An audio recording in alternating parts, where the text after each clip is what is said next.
Bienvenue sur Cardio Online pour cette émission spéciale consacrée au congrès de l'ESC 2023.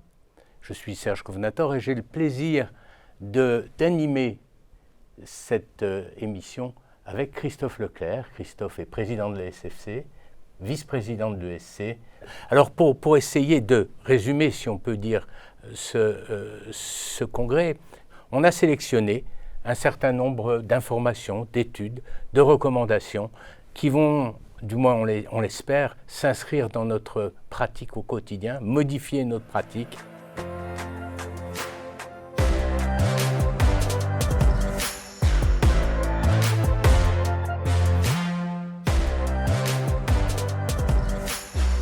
Vous savez qu'un cœur, ça bat, 60 battements par minute. Il y aurait des centaines de coups de cœur, mais j'en retiens un, qui est l'étude Aramis, présentée par Mathieu Kernéis, le traitement enfin de la myocardite aiguë, avec donc un diagnostic de certitude posé en IRM. Alors je vous rappelle que la myocardite aiguë est une affection assez fréquente, avec une cause virale prépondérante, mais pas seulement. Et jusqu'à présent, il y avait des problèmes à la fois diagnostiques et thérapeutiques.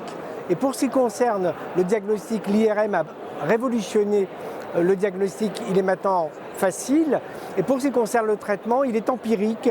Il y a un traitement cardioprotecteur, mais il n'y avait pas de traitement en dehors des traitements des causes spécifiques de myocardite aiguë, maladie auto-immune. Cette étude, elle était randomisée, en double aveugle, multicentrique, avec 6 centres français qui ont participé, et a inclus des patients qui étaient diagnostiqués d'une myocardite aiguë sur la base d'une IRM cardiaque. Ces patients étaient ensuite randomisés et soit traités par de l'anakinra, qui est un inhibiteur du récepteur à l'interleukine 1 à la dose de 100 mg, soit du placebo.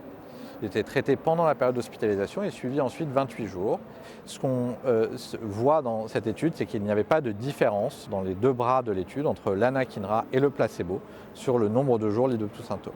Cela reste une étude de phase 2 avec des signaux qui sont importants à regarder, même si on n'est pas taillé pour et que les résultats ne sont pas significants, on peut quand même s'intéresser au taux d'événements observés, 10% dans le bras anakinra sur le critère composite de jugement, 16,7% dans le bras placebo.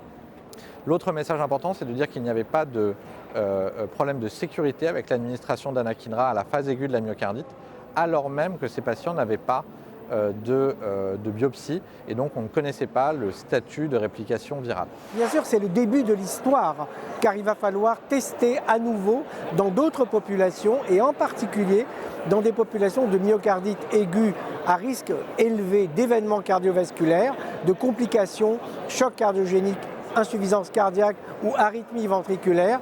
Il va falloir tester cette approche thérapeutique qui est donc une étude originale française.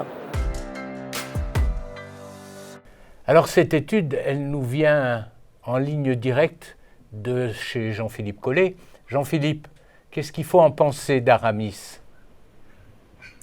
Je pense qu'il faut en penser que c'est d'abord c'est une première, c'est-à-dire que c'est la première étude randomisée sur la myocardite tout venant, avec une molécule qui est un peu innovante puisque ça cible quand même l'IL-bêta 1. Et donc ça doit être confirmé sur une étude plus large, qui va regarder notamment les récidives, parce que c'est quand même des récidives fréquentes, cette maladie. Ça touche quand même une population relativement jeune et pour laquelle finalement il n'y a pas de traitement. Et donc là, on n'est pas dans les formes graves de la myocardite. Donc il y a d'autres essais avec des anti-inflammatoires beaucoup plus puissants sur les myocardites fulminantes qui sont aussi en cours en Italie, mais je pense que c'est le premier chapitre d'un livre qu'on ouvre sur une maladie finalement à laquelle on s'intéressait finalement pas beaucoup, alors que ce sont quand même des jeunes patients fréquents qu'on surveille en musique. Oui, alors c'est en plus une ouverture que l'on doit à une équipe française. Où en est la recherche cardiovasculaire en France, Christophe ? Je crois que la recherche cardiovasculaire en France est très vivace et très, très productive. Et Le chairman d'ailleurs de la session avait félicité le groupe Action pour la réalisation de cette étude. Donc je pense qu'en France, on a une recherche de très haute qualité et très active, même si aujourd'hui, on peut encore regretter que les financements pour la recherche cardiovasculaire sont plus faibles qu'on ne pourrait le souhaiter.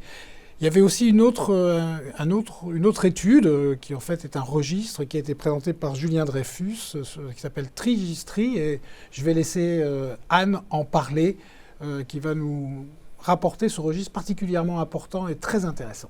Oui, très intéressant, Trigistry, qui a été présenté par Julien Dreyfus. Alors, vous savez que c'est l'équipe et donc Julien qui avait développé le Triscore pour la prédiction de la survie chez les patients porteurs d'une insuffisance tricuspide fonctionnelle sévère.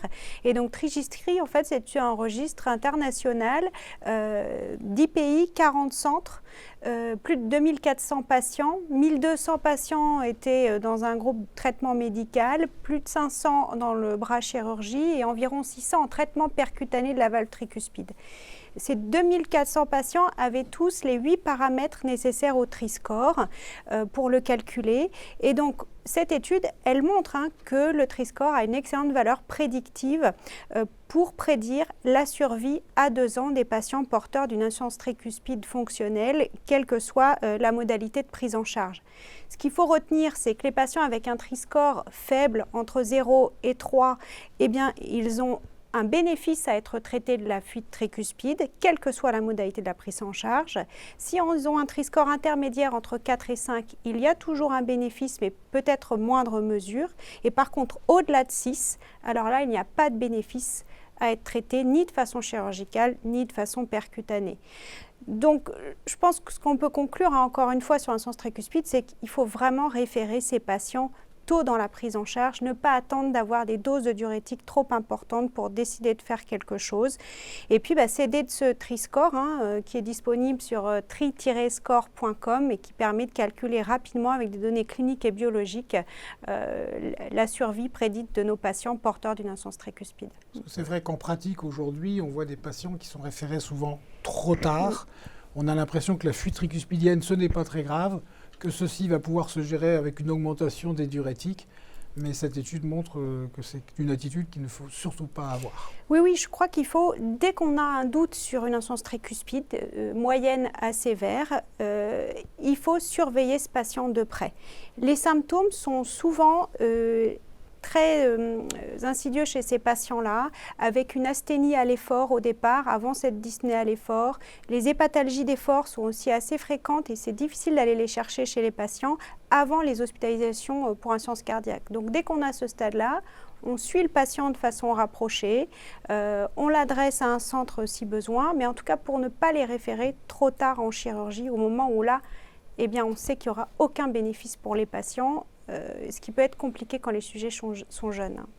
Il faut dire que la chirurgie tricuspidienne reste quand même pas tellement développée et on y recourt certainement pas assez souvent. Alors oui, exactement, alors que pourtant on a des bons résultats si les patients sont pris en charge tôt. C'est bien ce que dit le Triscore. Un Triscore faible, la survie, elle est bonne après une chirurgie cardiaque. Donc si on les réfère tôt, oui, on peut faire. Mais après, il y a tous les patients contre-indiqués parce que des cardiopathies atriales chroniques, des cardiopathies gauche multi-opérées qui développent une insuffisance tricuspide. Et ça, c'est vrai que ce n'est pas des patients qui sont candidats pour la chirurgie. D'où les techniques percutanées que l'on attend avec impatience. Avec notamment une étude française, oui. TRIHF, dont on devrait avoir les résultats, TRIFR l'année prochaine.